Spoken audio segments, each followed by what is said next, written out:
Good morning. Another day, another vlog na naman tayo. Meron tayo ditong i-share at titingnan natin mga ka-channel kung ano ba ang naging sira ng ganitong TV. Ayan, kung nakikita nyo sa likod ko mga ka-channel ay yan ay 85 inches na Samsung, no? Troubleshoot pa natin, hindi pa natin nalalaman kung anong diagnosis, ano bang sira or ano ba ang issue, no? Ang basehan lang natin dito mga ka-channel ay yung indicator lang, no? Yan. Sasaksak natin, no? Sasaksak natin mga ka-channel. Yan. Ito troubleshoot pa lang natin, aalamin pa lang natin kung anong pinakasira, no? Although gumawa na tayo ng mga basic na moves, gumawa na tayo ay di umubra, no? Di umubra yung mga basic move. Kaya gagawin natin ngayon ay pupunta na tayo dun sa pinaka-trouble niya, no? Ito lang mga ka-channel, ayan, no? Ayan. Pag pinindot mo, ayan. Nagbi-blink lang siya, nagbi-blink ng isa, dalawa, ganun. Yan. Tingnan nyo mga ka-channel. Di nag-block ako dito sa mga possible na pwede natin i-block na kung panel yung sira, no? Walang reaction yung panel at ganun pa rin yung issue niya, no? Ayan, no? Nagbi-blink lang. Yan. Papitik-pitik lang yung indicator light, yun. At ito pala mga ka-channel ang board ng Samsung 85 nito. Ito, ayan. Ito yung main board, ang liit. At ito yung power supply na ginamit. Ayan.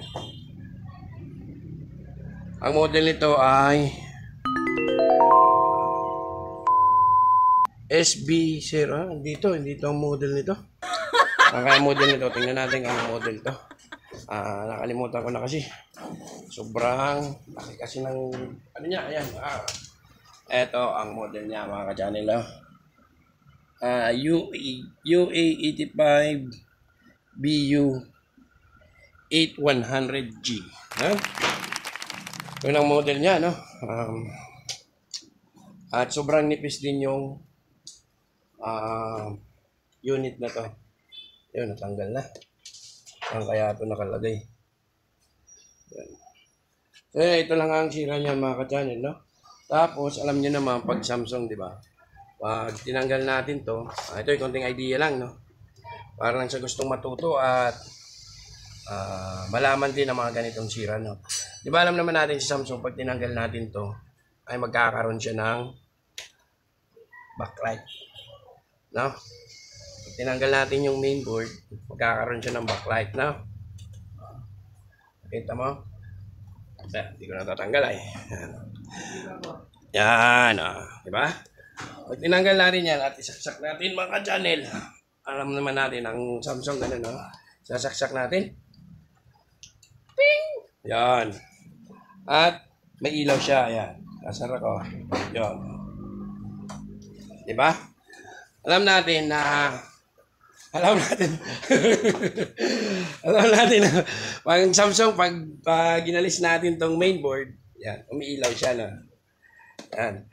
Kaya, di pa natin alam kung ano pinakasira talaga, no? Sabi ko, nag-try tayo dito mag-block, baka panel nagpo-protect, walang reaction, no? Pero ang pinaka, natin, ang pinaka maganda niyan is troubleshooting na. I-apply natin yung lahat na pwede natin i-apply ng mga idea, kaya mas maganda pa rin yung may fundamental troubleshooting tayo. May basic fundamental troubleshooting, yun. Tara, let's go mga ka-channel. Let's go! So, yun, ito na guys. Natanggal natin yung power supply. Laki ng power supply niya. Ano, mga ano to? Mga 10K. Ito yung power supply niya, guys. Then ito muna ang i-secure natin para malaman natin kung alin ba, mainboard or itong power supply na.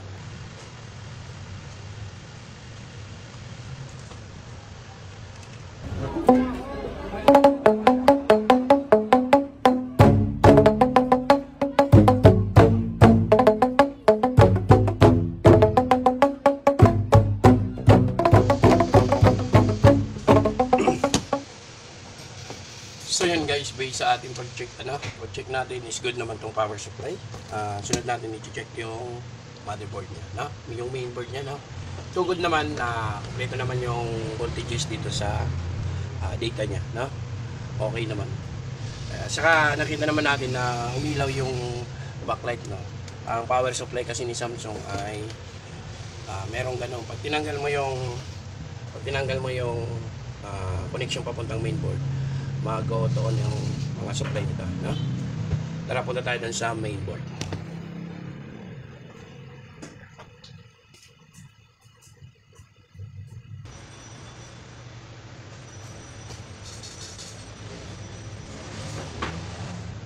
Pabalik na natin to, guys, mga ka-channel.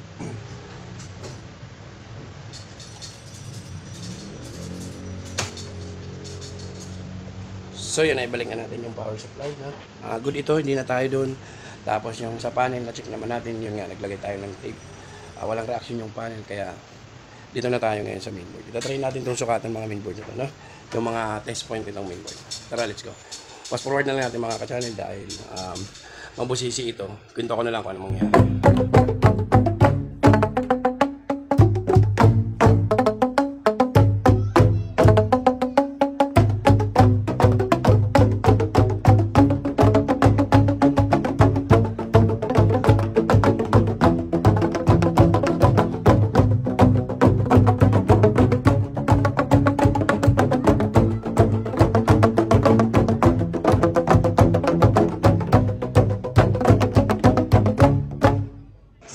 So yun, hello mga ka-channel, at update dito sa ginawa kong 85 inches na ano.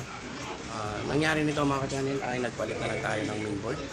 Yan, palit na lang tayo ng mainboard. Ito na yung bago niya. Nakakuha tayo ng mainboard sa Samsung mismo. Naging problem nito mga ka-channel, kaya yun ang naging sira niya ay nagbi-blink lang siya ng 2 beses sa pangalawang pagkakataon, and then nagbabalik siya sa standby, no? Tapos pag sinaksak ulit natin, standby ulit, then ipaprocess natin, 2 times siya magbi-blink, then twice siyang to blinking, then babalik siya sa standby. Yun. Ito ang issue niya mga ka-channel, yung mainboard niya. Ito ang pinalit natin, ay ang bago na yan, galing kay Samsung mismo. Galing kay Samsung. Yan. May bypass ako dyan na yan, dito sa bandang to. Yan, nakikita niya yan.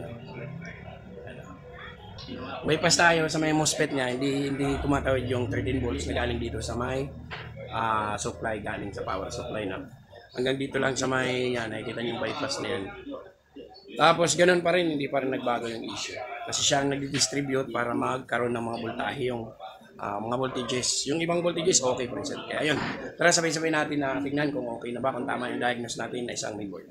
Nagpalit na lang tayo kasi ang sira na nito ay yung MCU, yung communication ng power supply at saka yung mainboard para mag-enable siya or mag-continuous yung function, no?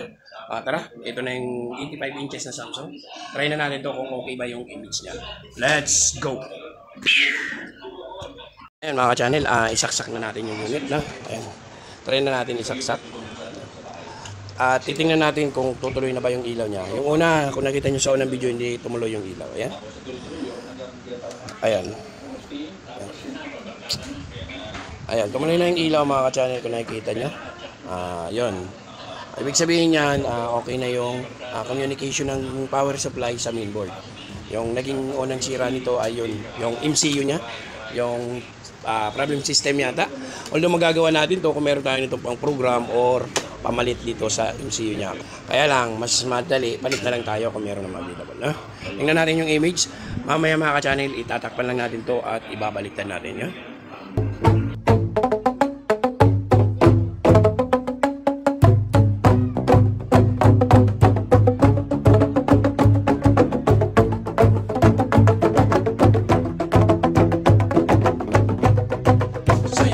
Yung update natin sa ating ginawa ng 85 inches na Samsung TV. Yun. Yun na naging sira niya, yung mainboard niya. No? Ito na siya. At meron na siyang guhit, guys. Update dito sa ano. Meron siyang guhit, di na natin maalis yan. Yung kasi makikita natin yan pag gumana na yung unit. So yun. Ito na yung update ng ginawa natin. Ayan. Meron na siyang guhit. Di na natin magagawa yan. So yun. For today's video mga ka-channel. Hanggang dito na lang ating video. Salamat sa panonood at click na lang ang bell button natin yan para sa mga susunod na upload at titig kayo. Paano lang din mga ka-channel. Thanks God and peace out.